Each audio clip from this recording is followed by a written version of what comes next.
Assalamu alaikum. My name is Muhammad Vakar and welcome back to my YouTube channel. I hope you all are doing good. This video is going to be very informative because we are going to talk about PhDs in Norway. Even though I already have a video on this topic which you can click here and watch, but there were few questions that were left unanswered in the video. So today I have with me Usman bhai, who is doing PhD in Norway right now. So we are gonna answer your question from him. So before I start the video, make sure to like, comment and subscribe to my YouTube channel. Let's start.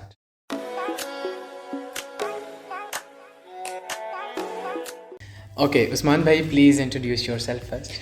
My name is Usman Ahmed. I'm working as a Ph.D. research fellow in Western Norway University of Applied Sciences, and I'm approaching my midterm evaluation. MashaAllah. So Usman bhai, you had multiple options while applying for a PhD and while selecting a country. Why did you specifically choose Norway? For basic three reasons. Number one is about visa or easy visa processing. Second thing is about high salary or wages. The third point is that the social benefit or organizational benefit you get in Norway. Okay, yeah, these are the valid points. Yes. Usman bhai, can you please briefly walk us through the PhD requirements? Some are the general PhD requirements. Okay, the basic requirements are: number one, your master thesis or 18 year of education with thesis. And the second is obviously the IELTS. And the third is about your recommendation letter from your master professor and or obviously bachelor professor. And the fourth is about the cover letters or recommendation letters. Okay, so these are the only four requirements. Okay, perfect. So Usman bhai, if we talk about the general GPA, what is the threshold GPA for a PhD? Okay, this is a very important question. The GPA threshold you never define in applying for a PhD evaluation or PhD program. And the more is better, obviously. But obviously, if you are low GPA and have a publication, then it is acceptable in most of the cases. Perfect. So that was actually going to be my next question. If a candidate has a low GPA, how can he improve his profile? In my experience, a candidate must publish his master thesis, obviously the first point. Second point is that he should contact with his professor and try to attend a different meeting of research lab that obviously he's working right now, and try to publish something from them, and then try improve his profile by publishing something in that time or after thesis. Perfect. So Usman bhai, how important is Masteries universities ranking while applying for a PhD abroad? The master ranking doesn't come into your evaluation process. Obviously, the higher is better because you get more exposure from your professor and research lab. But obviously, it will not affect your chances. But if you publish something and have a good master thesis, then your chances will be very high. Perfect. So Usman bhai, while talking about the PhD requirements, you mentioned that we need 2 recommendation letters. What are the best person to get those recommendation letters from? Okay, the best person is the professor that spend most of your time with during your master degree or bachelor degree. So the one person is your master professor or the one you did someone you did with the master thesis. The second one is the bachelor professor. These are the two main degree, master and bachelor, and these two persons spend maximum time with this research lab or this research work. So they can obviously recommend you or either tell you about or tell everything about your profile. So these two persons should be in your recommendation letter or whatever. I agree, totally agree. But what about if a person is working in an industry and he wants to apply for PhD? Can he provide one of the reference from industry? From recommendation letter from your industry will benefit in some way. Let's suppose your PhD program is associated with some industry, and the current job is is on overlapping, or let's suppose some part of it overlap with that type of project. So it will benefit and give you a very good edge over other candidates. Thank you so much for walking us through the importance of recommendation letter. But while we're applying for a PhD in Norway, do they actually check the recommendation? The one thing is I forgot to mention is that you need to put contacts of your professor really in a very structured way. The thing is that your email of your professor, contact number, and also his designation in the university. So these three things are very important. And during evaluation process, they obviously after give you the interview, they call you to your professor and ask for their opinion. So I think they have some criteria to give some marks on based on that conversation. So it's really important that you mention your professor contact detail in a very good way. So that they obviously contact you and your professor and then give you the score and so that means they actually check the recommendation letter. They always check your recommendation letter and they call your professor. Perfect. Okay, but Usman bhai, you mentioned that we need the letter of motivation and cover letter. How can a person write a good cover letter, and how important it is, first of all?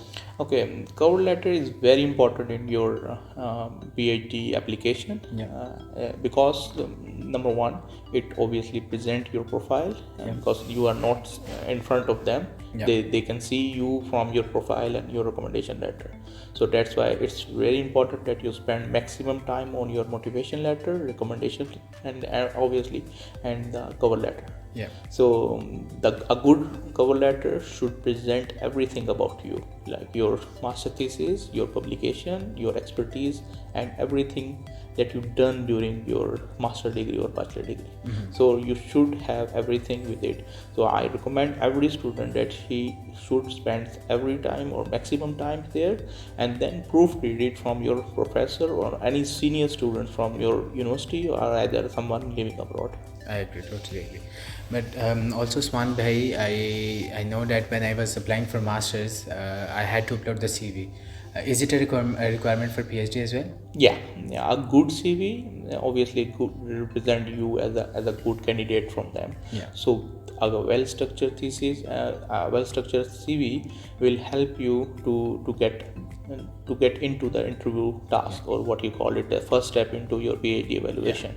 So it is very important that you present your CV in a good way, and then it should represent everything that you've done during your master's thesis or any other work or job you've done.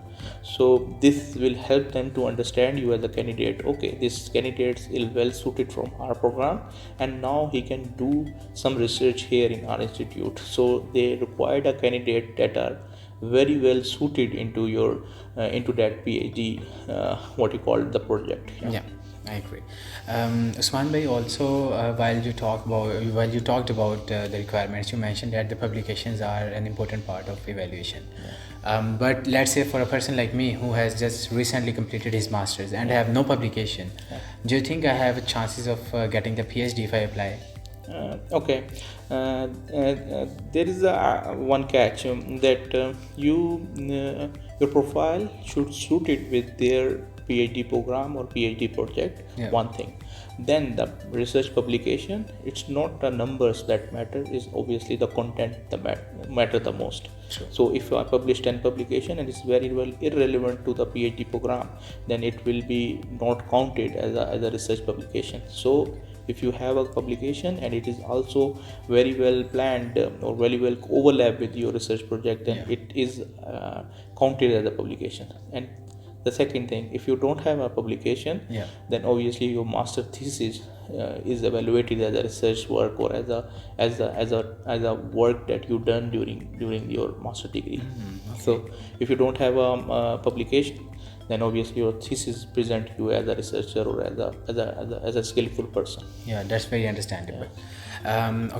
These were the discussion I think that these were the questions that I think I had about the requirements. But now let's talk about what are the most demanding PhDs in Norway. Okay, it's my personal experience. As far I spent 2 years here, so number one is IT, and if you subhead them into different tasks, like obviously data science, machine learning, deep learning. These are the very hot topics that different companies and also the PhD positions are being offered in that area. And the second thing is that about medical Medical field. medical fields, and that include pharmacy, doctors, nurses. So it's a very high or demanding one. The third one is other engineering disciplines like mechanical engineer, electrical engineers, other things. But obviously, if you're coming with IT profile, you have a very high chance you can score a good salary or good package job here in Norway. Okay, that's very interesting to know. Yeah. Okay, Usman bhai, I think one very important thing to mention here is some of the mistakes that are mostly made by the candidates. Can you please tell us what are the things that we should avoid while we are applying for a PhD? Okay. Yeah. According to my experience, one thing you should consider is that you should spend a maximum time structuring your document really well. Okay. So if they don't understand your CV or don't understand your profile, obviously they will not select you as a candidate to be interviewed. So you should structure your information really well. You should have a good recommendation letter from your professors, and then you have a good cover letter to explain you that why you are suited for this process.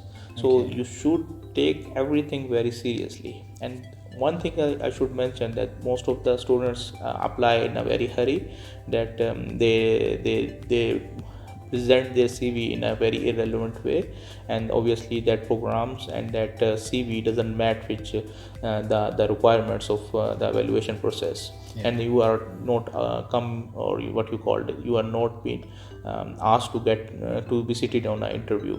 So you should make a separate CV for separate job, obviously, for different disciplines, and you have to have a good recommendation letter and motivation letter according to that position they have been offering. So if you apply one CV and to all the fields, then the maximum chance is that you get only one call for the interview. So it's very important that you should do a very structured CV and motivation letter. Okay, perfect.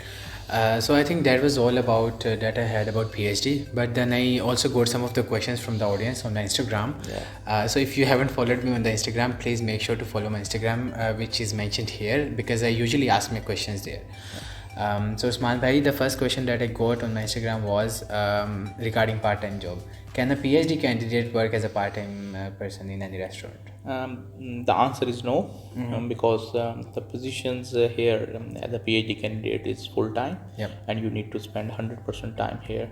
So that obviously you cannot work with the PhD, and also you have some administrative duty, and you need to perform it during your research day or your PhD program. Okay, and I also think that the PhDs in Norway are one of the highest paid PhDs. So definitely you don't need to work then. Yeah, obviously your salary package and wages are very on a very high standard, and obviously you can spend everything within that range. So obviously the package or the salary is not the issue. You don't need to work extra to cover your costs. Okay. So Usman bhai, another question was, what is the actual PhD stipend? Okay, so the thing is that you get around 500K per year before tax, and this is the very good salary package. I agree. After tax deduction, you can afford your living cost and everything with that. So now you can make an estimation that you don't need to work part-time if you're getting this much package. Okay, Usman bhai, the last question would be, do the university provide accommodation once you are hired for a PhD position? The answer is no. Obviously you need to manage it by yourself. Obviously if you contact your coordinator or your PhD program coordinator, he can help you with the accommodation process, but sometimes if they have some slot from a master accommodation or what you call that, the student housing, they will offer you that, okay, we have a slot for you. But now the condition is very strange because number of students are coming and you don't have any slots. So you have to find it yourself. And another thing is that if you manage it by yourself from the start of your PhD program, so it will help you throughout the first year. Then you will not have to hassle to find the housing again and again. Thank you so much, Usman bhai, for answering all of these questions in such a structured way. But before we finish the video, would you please suggest something else to the audience that you have in your mind? Yeah. First of all, thank you, Wakar, for your time. I will give some suggestion based on my experience. First thing is that you should structure your document really well. My recommendation is that you should proofread it from multiple person. Your professor, obviously, and the second person is someone sitting abroad or have done his this process of PhD evaluation.